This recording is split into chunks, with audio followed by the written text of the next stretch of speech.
let's get started on John. This guy, right there. Let's pick on John.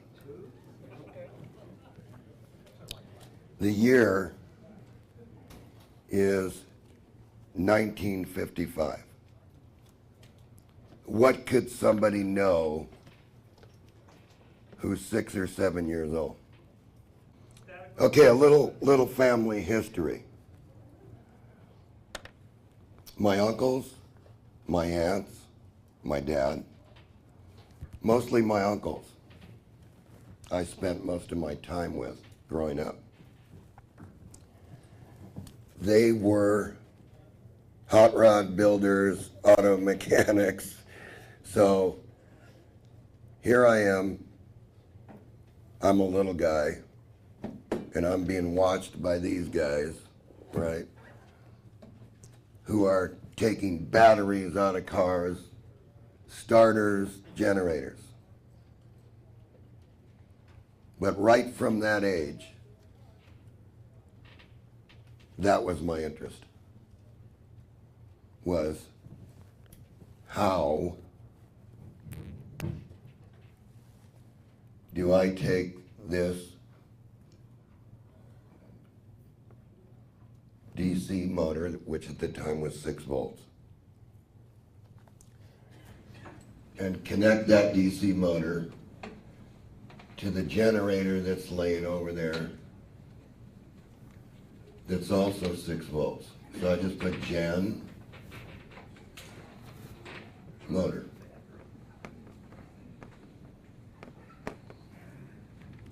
Pretty simple idea, isn't it? Every kid does this. Well, if they're into this. Most go to prison now.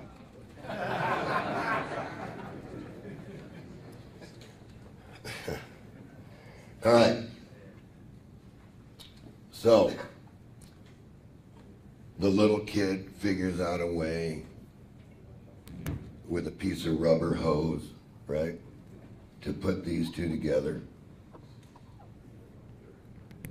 And he puts a storage battery down here.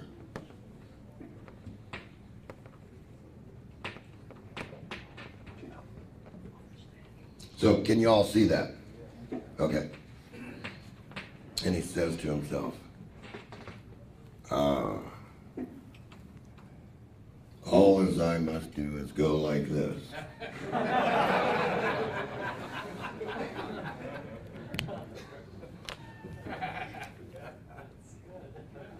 That's pretty good, isn't it?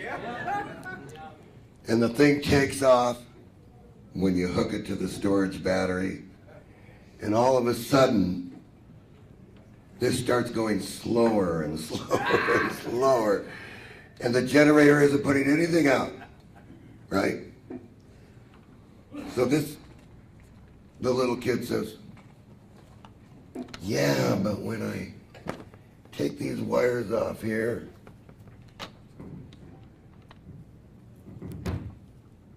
and I take this and I put it down here to a light bulb, right?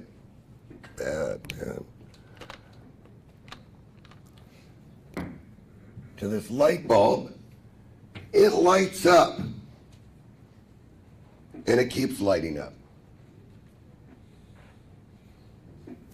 And you say to yourself, well, wait a minute.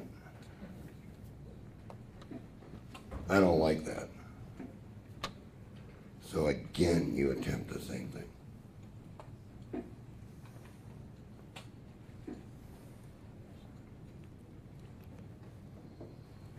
And it starts out fine.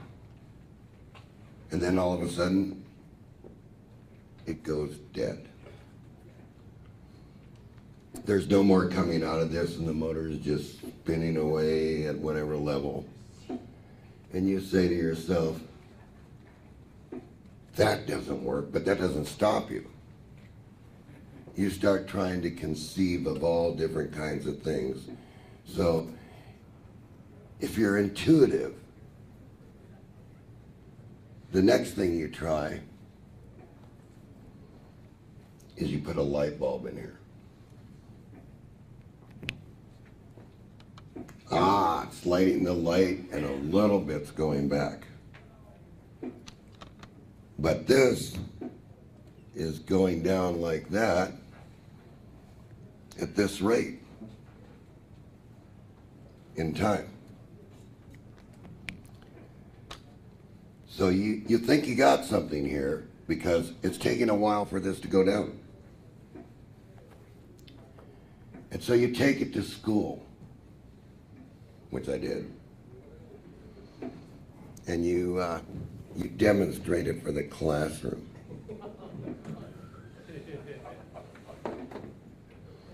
And the science teacher, who's really educated, right, says,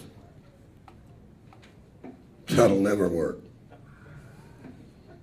Yeah, it's lighting the light bulb right now, but it's not going to light it forever. There is no perpetual motion. John. So why don't you just take that and don't disrupt the class anymore? Because it's much more important to mix the baking soda with the vinegar and shoot it out the end of a straw, because see, you're going to be a rocket scientist one day. And people love rocket scientists because that's exactly where science is. You know, and then the next little thing in the class is, John, don't ask how you can get electricity out of that. Yeah, but there must be some way to get electricity out of baking soda and vinegar. I mean, it builds up pressure, doesn't it? And that can fire a turbine, and that turbine can turn this generator, right? And obviously it could, but not at 6th grade. Okay, so this is where John starts, and this is exactly what John did. However, John was not the type to give up. And I said next to myself, there's got to be a way to do this. To take this DC motor and to hook it to this generator.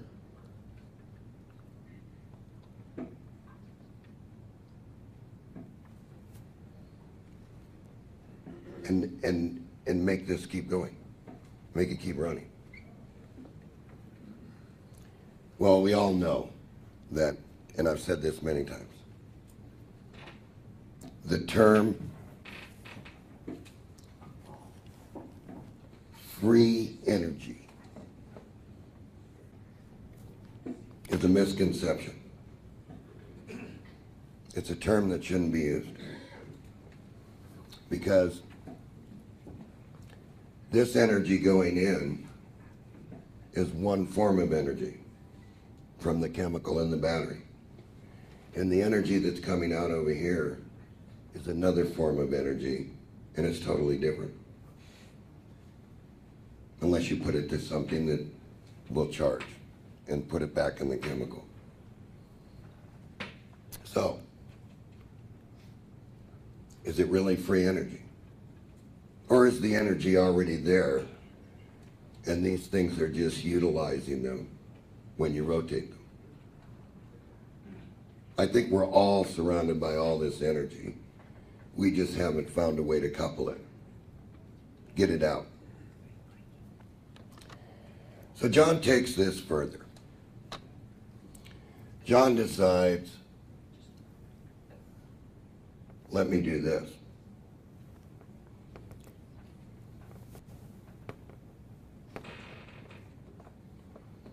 John decides to put a push button here. And then take this back over here. Interesting, isn't it? Because this is when you're at that age everything works in your mind. You can make no mistakes. You are a fearless person. Right? So, John notices his uncle gives up 2 amp meters.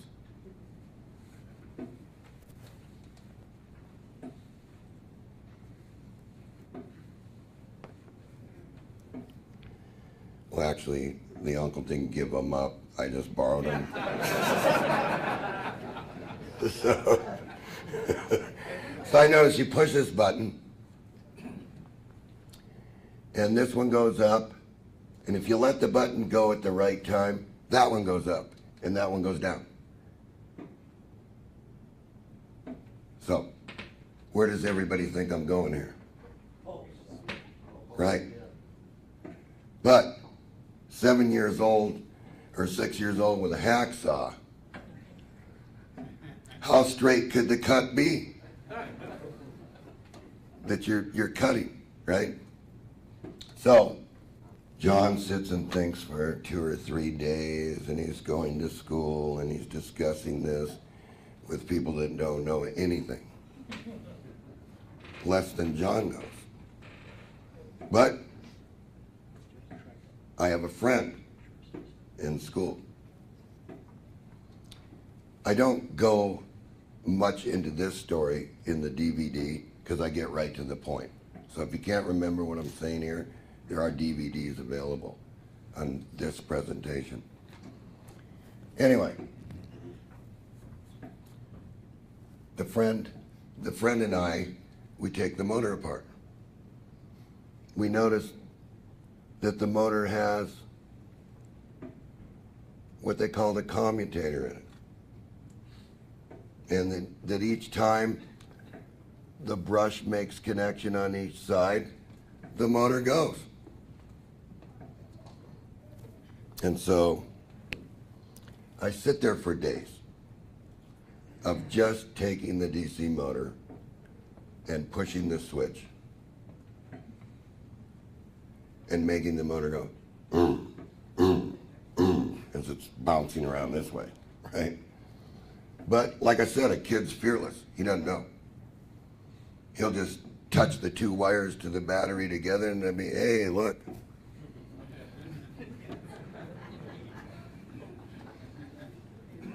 Which somewhere I do have the scars. But anyway, so my concept at that point is to take the commutator to try to make one.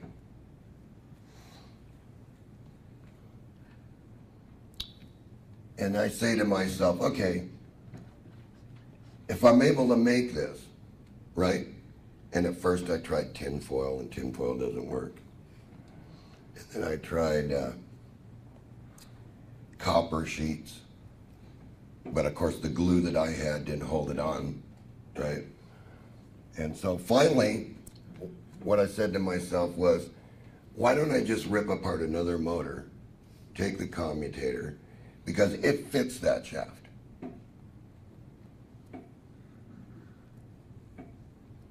Put that commutator in there.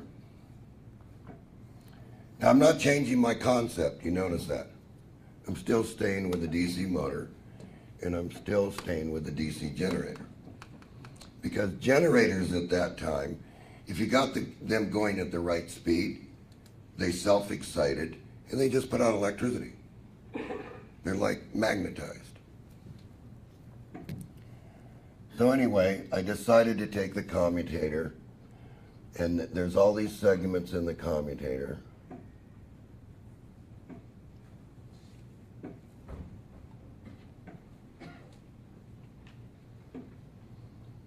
And I just decided to split it. Take all the wires off and make all this just one switch. But then I said to myself, wait a minute. How do I get to that switch? Because I wasn't thinking. I decided that I needed 2. I needed two. For the simple reason is I needed to have it switch, and I needed to have this portion go out to some place that a brush could touch. So I do all that, I put it all together, and basically it looks something like this, with the two brushes here, and the switch. There was a brush here and a brush here. And I actually got this. Okay, I had the input wires, and then the wire could go over here, and this wire could go up to this one. Then this is actually the switch. I'm going to tie something in here for you for a second. The Lockridge device.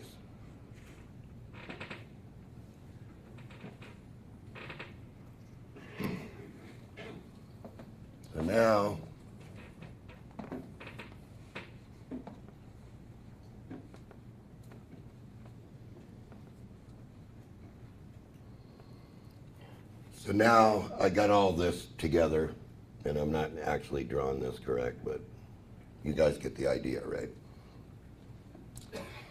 And it's phenomenal, because now it runs. It arcs a lot, but it runs. Brilliant blue arcs coming off trying to file down brushes. So, I still don't know anything, but I'm willing to learn. So what I did was I ran the motor as a direct motor first. I charged the automobile battery at I had a Western Auto 1 amp battery charger. With a 6-volt automobile battery that used to be this big, you're not going to put a charge in it in 20 minutes or 10 minutes. You're going to wait all night. And if you're lucky, the next day it's done. So I waited 18 hours to charge the battery. And then I ran the motor straight without the switch. And I made curves of how long the motor would run before the battery. And when I say battery was zero, I mean zero. Because batteries made back then could go to zero without harm.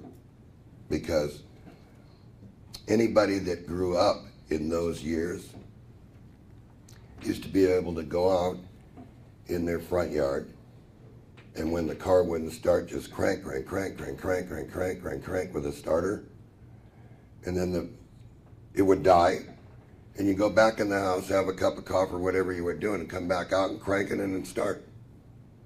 So it was a totally different battery than what is manufactured for us today. He's shaking his head, yes. I didn't know that till you said it, but I can see that it would be the case. Right, because the pasting method was different. The mixtures were different. The EPA wasn't here.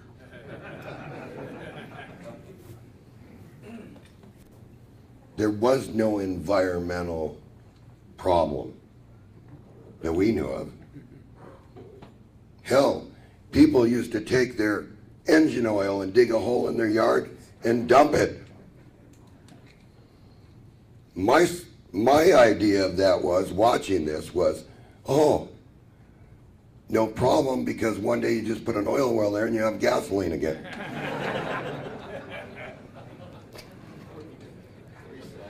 Well, I mean, that's the way kids think, right? It's an imaginary world, and the whole machine is imaginary. And you really don't know what you're doing, and you don't know nothing. So then I ran this curve, and I got the time when it started to fall. of like an hour and 15 minutes or something, whatever. And then when I ran it with the switch being pulsed, I got a completely different curve that looked like that. And it ran that much longer. Now everybody knows why it ran longer, right? Because it was pulsed. Wasn't always on. Battery could recover a little bit in between these faulty contacts. However, when that occurs, something occurs in the switch where it's arcing. And somehow, that's an energy of some kind that mysteriously, somehow, gets back here.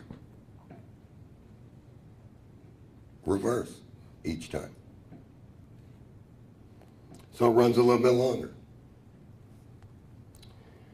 Later on, now a year goes by, and I'm still daydreaming about this machine that I want to make. And I decide, I'm playing with an old tube radio one day. If anybody, and people know what those are. They had little inverters, right? And I always used to take the inverter out of the tube radio because it had that power supply that would knock the hell out of you. It would buzz away with its little inverter. And of course, like all kids do, they discovered that you could charge these canned capacitors and hand it to your friend. Of course, you get beat, and he gets the biggest jolt of his life. So I'm watching that, and I said, let's just take the generator and charge up the capacitor and see how much voltage we get. Well, of course, charging the capacitor is relatively simple if it's 40 microfarads or 80 microfarads in those days with the generator. And of course, the generator, you know, has to put out double the voltage to charge the battery. So it's unloaded, it's not going back to the battery. And this thing here is about 10.5 volts. And when you short it out with a screwdriver, it almost melts the end of the screwdriver.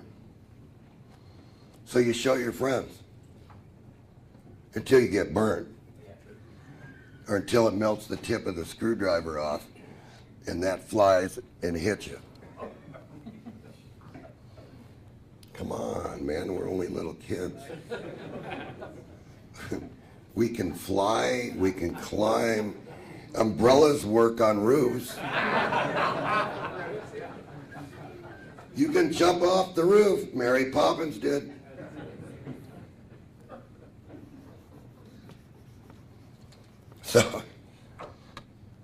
So what I found out, by then, kids don't want to play with you anymore.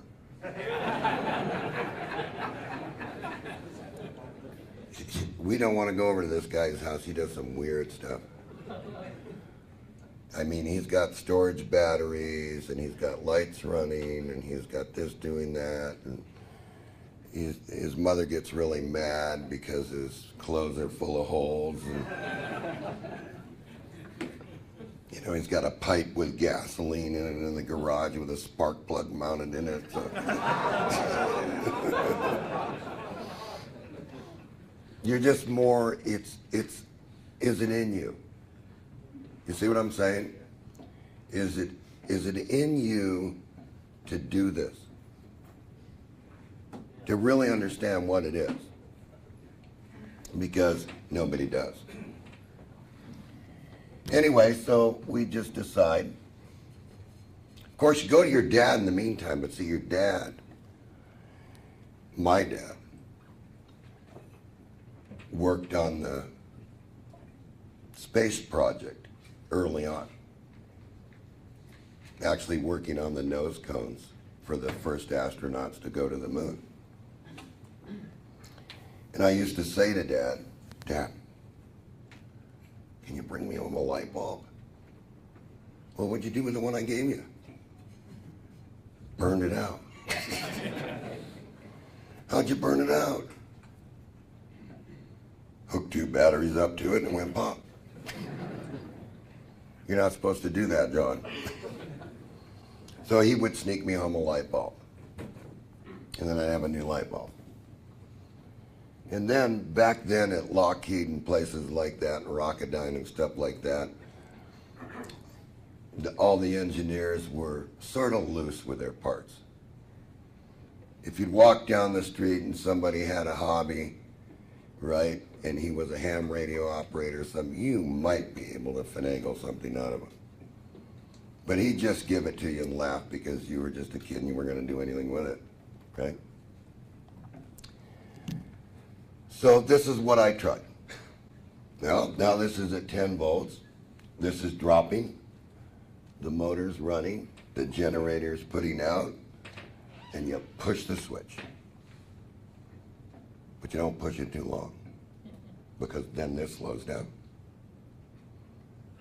And then this is what I noticed. A very slight effect. Not much of an effect. Had an analog voltmeter on this one and an analog voltmeter on this one, so I could see one charging, one discharging. But what I noticed was that this would jump if it was in between where this wasn't making contact. Well, later on in years, my friend Norm Sides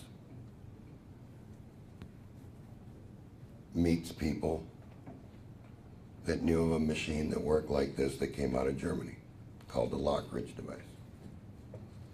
Except the Lockridge device had a much bigger capacitor wrapped around it, and it fed back through the switching mechanism in the motor, and the motor ran itself at 5,000 RPMs and gave you 300 watts. Well, that's pretty good for free energy, isn't it? Except for one thing.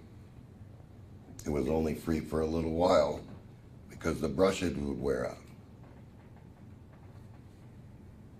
And when you went to put brushes back in the machine, you didn't know that Lockridge had filed the brushes the same space as the commutator segment, so the machine wouldn't work.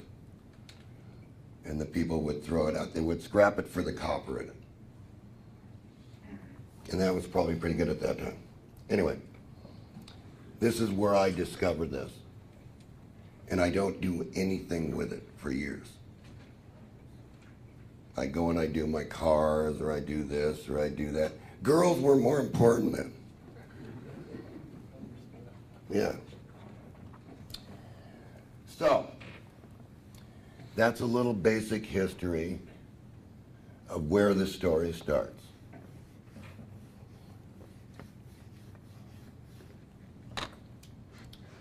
The SG machine. Later on, I go into the military, and I take the MOS, 31M MOS, and I decide that I want to do microwave engineering. Nice subject to start with, right? Since you know nothing but that, but you've had this tinkering interest all this time. And so the military trains me. And you learn the basics. And then you get assigned and you go somewhere and you do something. And you discover something else. But in the meantime, you're thinking about all this. and about other things, but the point is you got a basic understanding, you got a basic knowledge, you got a basic things with Ohm's law and frequency and the whole bit. So later on, this is now jumping to probably 1970.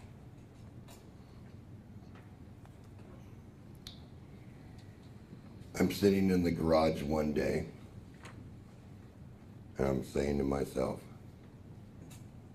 God, you know, I really would like to do that. I'd like that to work. Well, now you're a little bit bigger. You don't have to worry about the hacksaw blade because you can push it.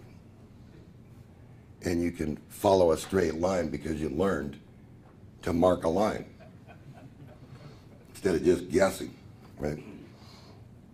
Of course, 71, 72 comes. I meet my wife back there, Rhonda, and I forget about all this. And so I think one day, Rhonda came into the shop, and she sees all these little Tinker Toys running.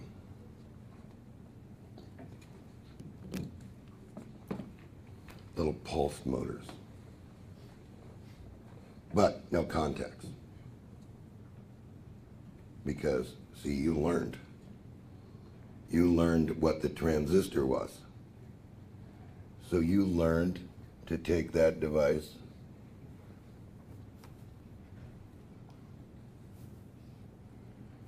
and with another coil you learned to switch it on when the magnet went past. So later on in years I built a model of that. But I just didn't want a pendulum.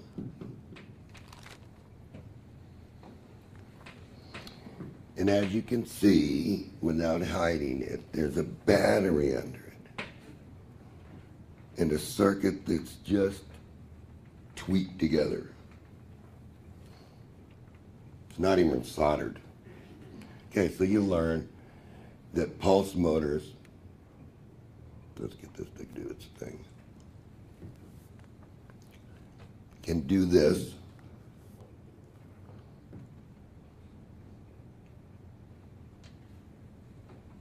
But you're not capturing any energy there.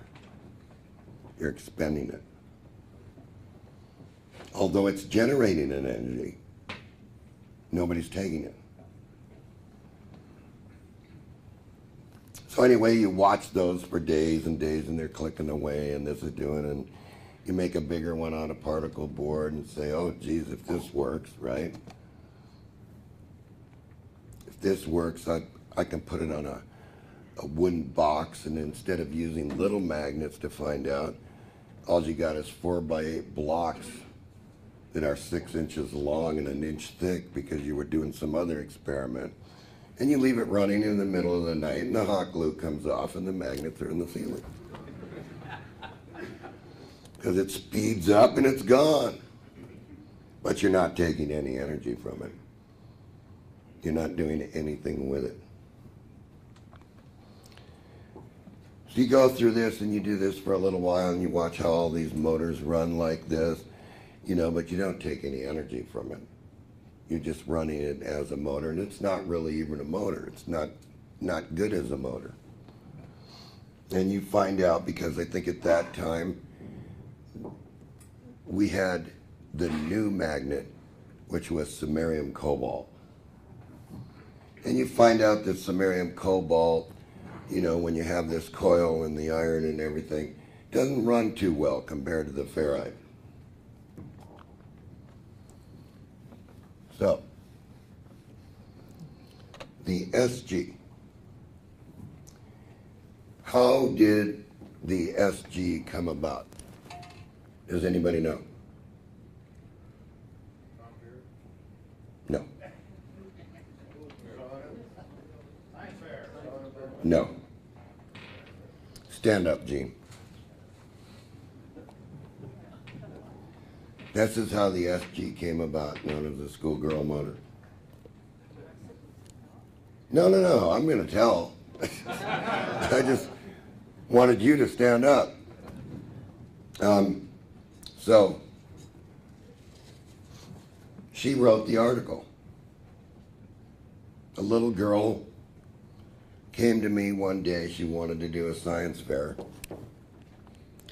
And she said, I want to make this motor. And so the motor that she was supposed to make was the motor that's in this book, which is you wrap the copper wire around a couple nails, you put tape around the nails that you tape that to, and you just run the crap out of the battery, and it dies. So I looked at her for a minute, and I really didn't want to say anything. But I knew her dad, and her name was Shawnee, and I said, Shawnee, I can't do it for you. You're going to have to do it. But here's how you do it. I know that she can't cut out any plastic circles because there's no way she can do it. She's probably worse with a hacksaw than I was. So I was building something and I had all these plastic circles and I gave her the plastic circles.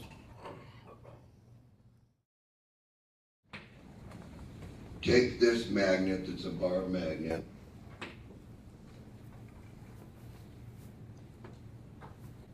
and hang it from a string.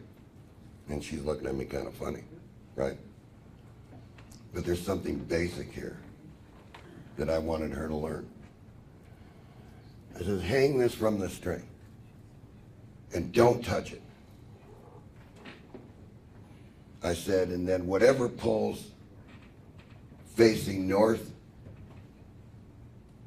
mark the magnet. Oh, I could have handed her, a compass and said, do that, right? But I wanted her to learn about a compass right there. So she does it, and I say, okay, now mark all the poles, and I want one pole here, I want one pole here, and one pole here, and I'm sort of giving her a drawing, but I'm not doing the work. I'm making her do the work. So she figures out that she can't attach these on the outside of the plastic. So she is clever. She puts them on the inside of the plastic so that the perimeter of the wheel is unaffected by the magnets on the outside. So I looked at her for a minute and she's got those glued on there. Of course, giving her little tips all along, but we're not allowed to touch it. We're not allowed to do this. She has to do it. And then she also has to write about it. So I said to her, I said, Shawnee, how are you going to get the two wheels center? You've glued one side, and now you got to glue the other side, right?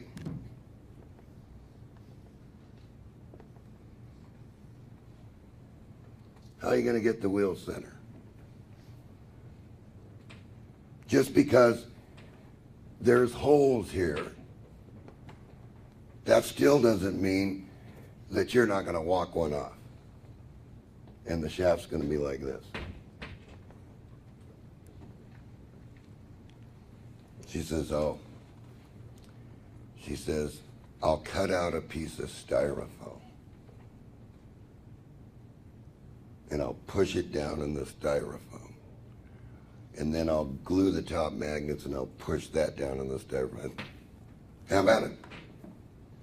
Well, as it turned out to be pretty close to center. So she figured that out. And then she said, but wait a minute, how's this going to run? There's no, according to my little science book here, there's no commutator. I said, well, you're going to make a transistor circuit. You're going to make this, and I tried to do it I want to draw the symbols. She wants pictures.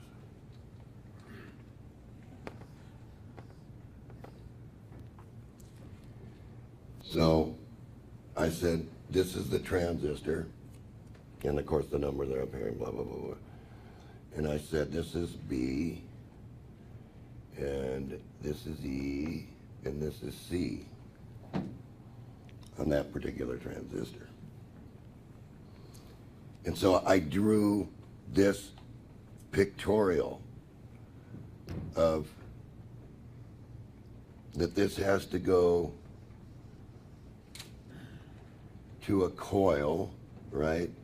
And I had to give her that that's a bobbin that you wrap wire around.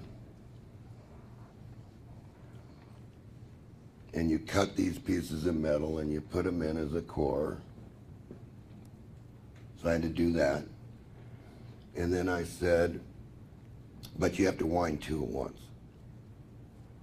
So she ends up with two coils. They don't look very good, but they work. And I said, you know, the one side of the coil goes to the battery plus, and whatever side that trigger wire is on, right, that's the positive, and you need a resistor to the base. But I had to draw a picture. And I said that has to be 35 ohms for what she was doing. And I said, you need a diode in there, so I had to show her exactly what a diode was, and she did this.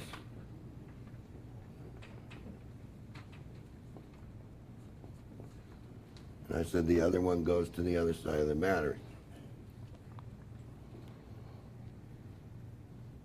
And it sort of was fun to watch her face when she did all that, and she put it on this little board, right, Gene?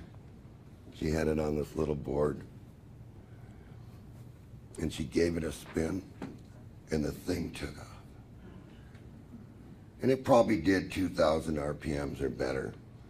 And so she's not the kind of kid that said, I'm absolutely satisfied with this.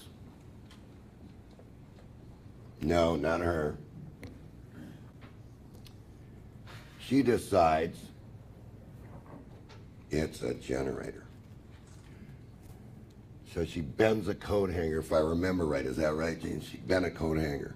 Your father helped. Yeah, her father helped her do that. And they put a coil up here, and then they hooked that to an LED. And it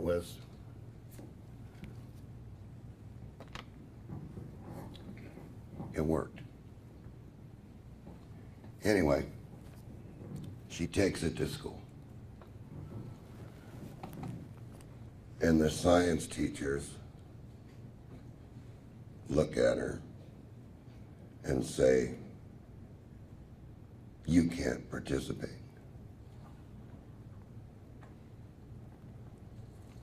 Why? Well, there's no commutator. So, if I remember correctly, what happened was all the kids in the class went in an uproar immediately. I guess their social engineering didn't work right there. So they all went in an uproar and said, no, no, no, no, no. Shawnee's in the science fair. Well, she won all 3 awards. And that's what Gene Manning wrote about. And we called it the schoolgirl motor. And that's what the schoolgirl motor was. Only with a generator on it, up here. And that was plastered all over Keeley Net and blah, blah, blah, blah, blah, blah, blah. So I took it a little further in the history here on Keeley Net. Actually got into several fights on Keeley Net about this.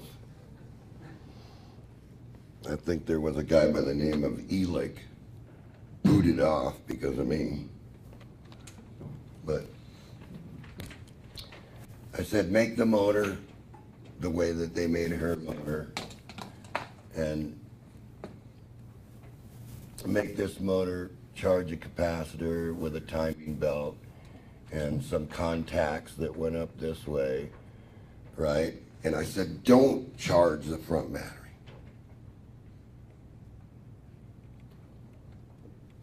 Charge a second battery. Because nobody cares about the primary energy. You shouldn't care. You want it, you don't care. Because this energy is different than the energy that's over here. It's isolated. It's not one and the same. So this basically is its own loop. This basically is its other own loop. So I ran this by KeelyNet, and several people built it. Of course, not too many could even find an MPS 8099. You know, they said, well, that doesn't exist no more, John. That amplifier transistor's gone a long time ago. Wrong. It's never been gone. You just got to know where to look. So anyway, the plans were up there on KeelyNet. They're up there to this day on this. And I decided, actually, at that time, we decided, when it was changing over from Bedini Electronics to BTI, we decided to file a patent on it. So we did.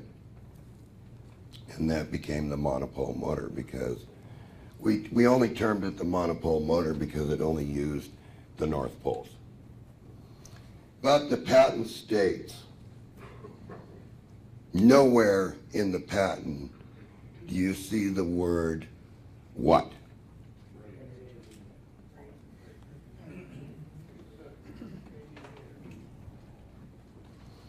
What does the patent say? And I know you've read it. Is there really such a thing?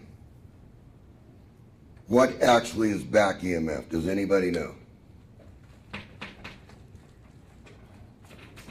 And what's its level compared to the battery that's driving it? I wrote a paper of which I sent off to the University of Edinburgh with Dave Clemens, who was a PhD in mathematics. And the electrical engineers, I said to them on the phone, I said, you have this battery voltage, right, from 0 to here, and you switch, right, but the back EMF is always less than what the real input voltage is. So wait a minute, is back EMF charging this? Hell no, it can't. But what can charge it is, as Frank said last night, you have Lenz's law. Bang! Well, where's the back EMF? Now, there are three basic things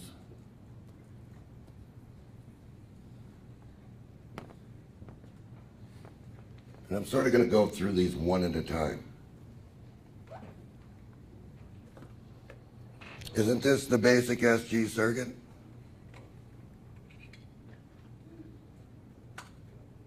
That's it. Right? Of course, the rotor's out here, isn't it? And you bifilar wind this, right? So this is your basic SG circuit, right? Well, there are three modes of operation to this. So far, what I've seen out there is everybody only has one mode. Where's the other three? Or the other two?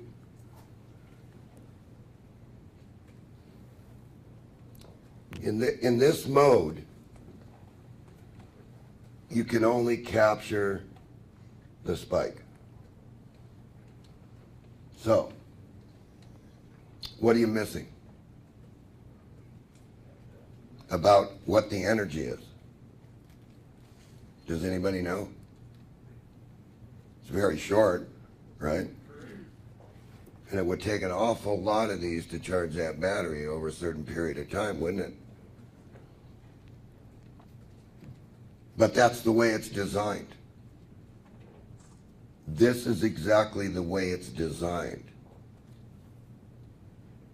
It's made to take what everybody wants to term as radiant energy and charge that battery without any current. Now, you know, if the spike looked like this, there'd be an awful lot of current there. Enough to burn down the building, probably. But that's not what's coming out of the machine. No. Not yet. Don't jump ahead of John. All right? What's coming out of the machine is this spike with very short time. And only this. From there to there. And everybody says, oh, it's a 300 volt spike. No, it's not. Subtract the battery. So what is the spike? You've just lost that. Right? And everybody said, well, that's the back EMF. No, it's not. That's not where the back EMF is. So, for this to generate, for this machine to generate current with that type spike is impossible. Well, yeah, but it charges the back battery. Yes, it does. But why does it charge the back battery? Answer if you know.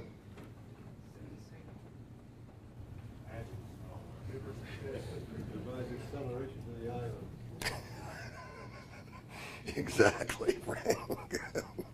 It piles up on them. It piles up on them for free. Oh, free.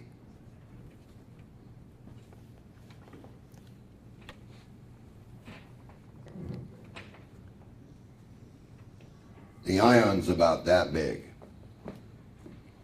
And if there really isn't an electron, it's only about that big. So, it accelerates these particles through what?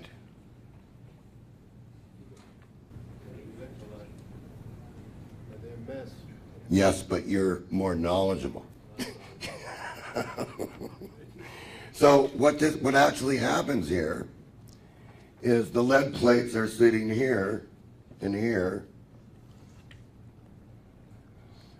and they want to be charged, but they're not charged. So when the machine comes along and the spikes, he notices in positive direction on the positive end of the battery, and this going back to the positive up here. But that could be totally wrong, which you shall find out. Anyway, it keeps piling these up.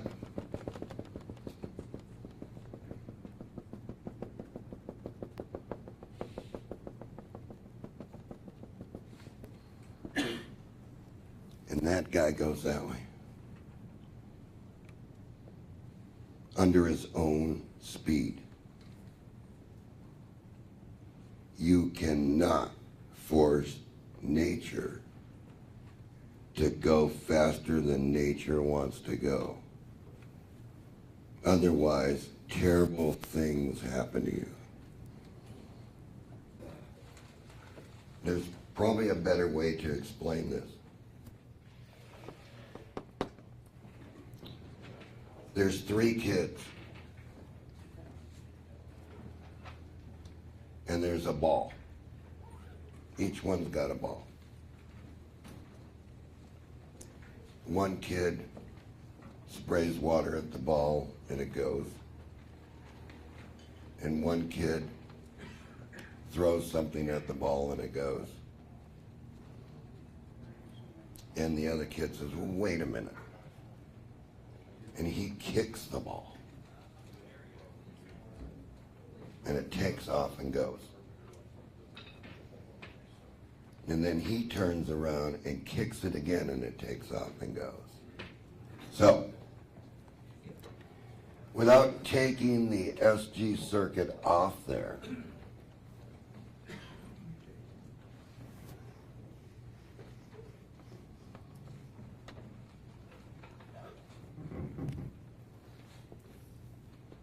and expanding the plates out this way. The ions here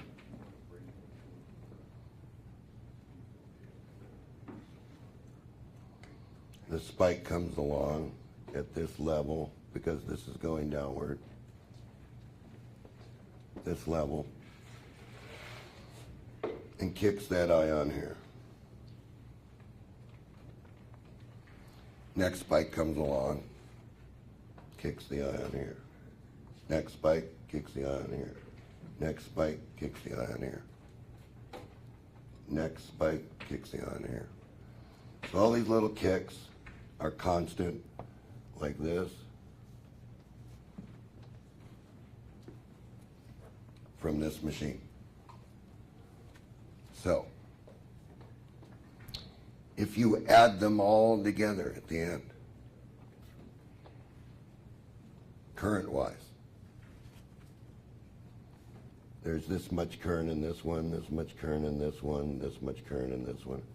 So it's a pretty steady stream because this is actually rotating at whatever speed it's going to go. But look at all the little kicks as it goes around, right? So, of course it takes, under this condition, it takes hours to charge. All right? But this is only one basic function of the SG. There are 2 more that people, I don't know why they haven't discovered it, why they haven't seen it.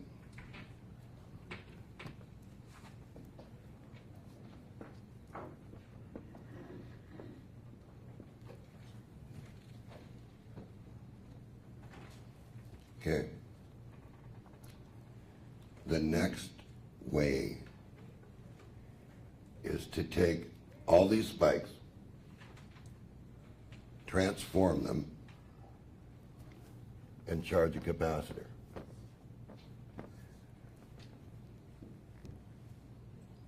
But we're not talking about 50 microfarads here. We're not talking about 1,000 microfarads here. We're talking about what you see right here, 30,000.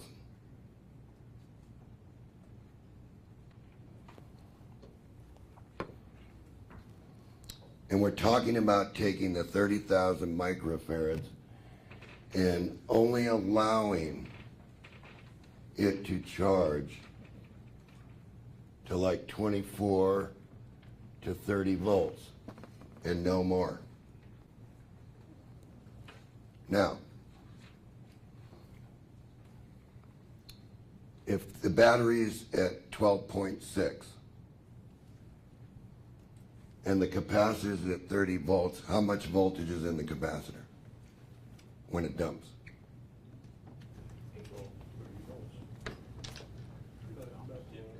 Right, Frank. Right, about 15 volts. So, where does the battery want to charge to? About 15 volts.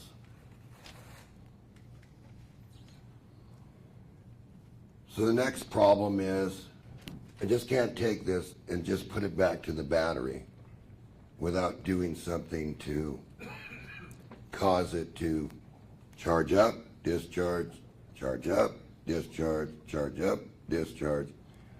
So,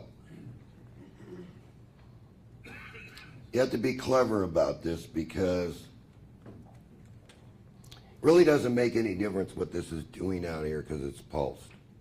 It's in its own loop. Now it's got a secondary loop. All right? But the ideal situation is that you would charge this capacitor here, right? And on your secondary battery, you'd want to hit the negative pole. So you would take this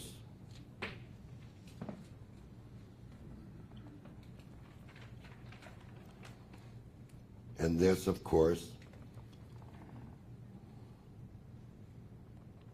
would go to your FET. All right? Between there and ground. I drew that wrong, but kind of hard to do it here. So the gate would have to be fired by something. You wouldn't want to use a transistor because the voltage drop on the transistor would be a little bit more than you'd want. So you'd lose a lot. So you would take the FET and you would actually switch the FET. Is actually going to look like this.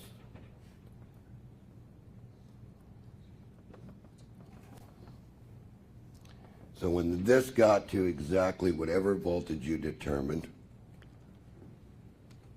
that the comparator said, turn on the FET and dump this charge.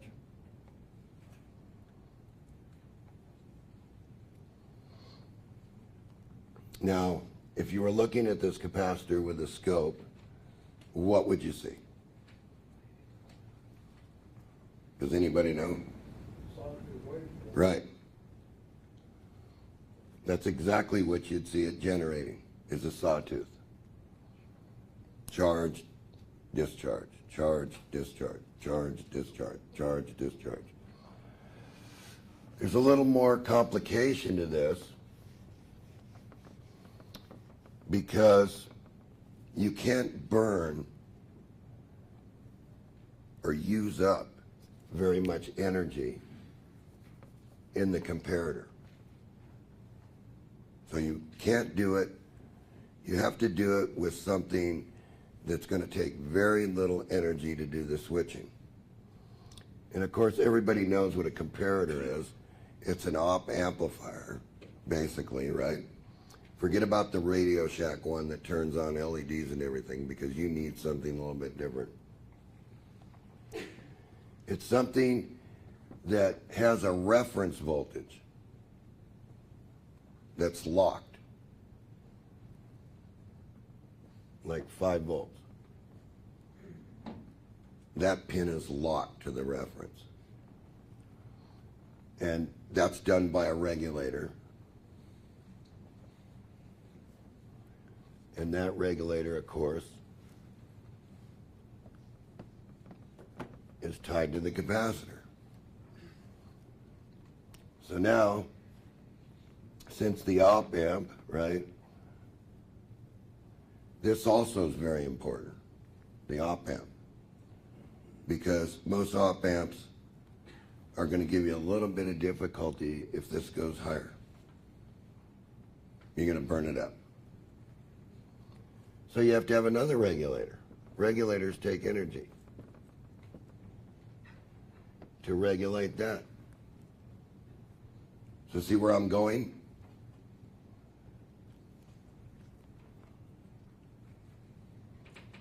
So now you have this energy and this energy. However, now you have to have a divider, and you have to be able to adjust that divider.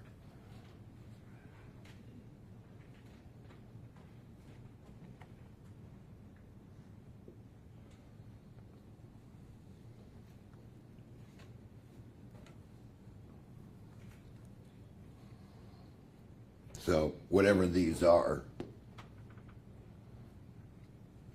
you know, you would want to be able to tell the comparator to either go up in voltage or down in voltage, and then stay at a certain portion. But however, you're going to have to watch this, because as the battery rises, the comparator will change speed until it's on. Period. At which time the SG has a filter capacitor across it, and it's not dumping anything. But the battery is maintaining that voltage.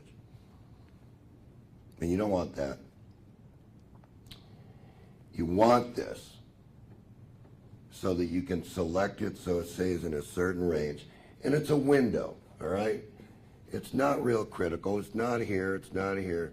You just want it to stay in this window until the battery gets to where you want it to charge. And you're done. When the comparator comes on green that you're measuring it with, you're done. Well, John, that's only a surface charge. No. If your battery's any good, it's done. Don't sit there with it and try to make the battery go up and up and up and up, because you could push the battery to 16 to 17 volts, and we will do that so you can see it. But we're not going to do it in this mode.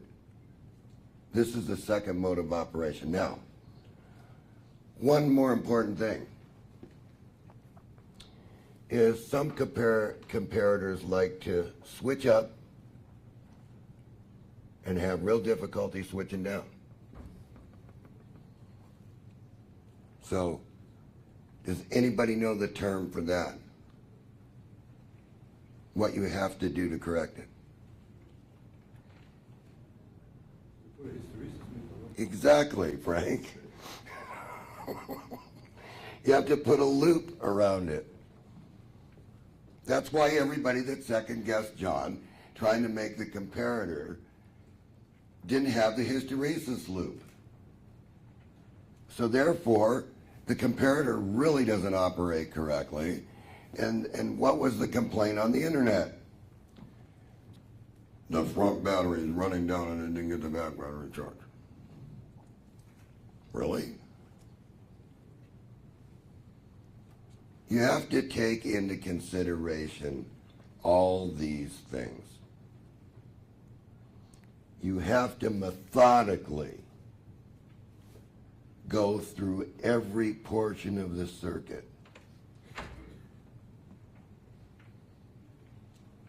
Until it operates the way you want it to operate. You just can't take the circuit off the internet that somebody put up there, because you're just copying. And his mistake is your mistake. In fact, you made two mistakes. You not only copied the mistake, your judgment said it was right, and you made another mistake. Okay, mistake. I'm going to put an M here, so I'm going to come back to the mistake.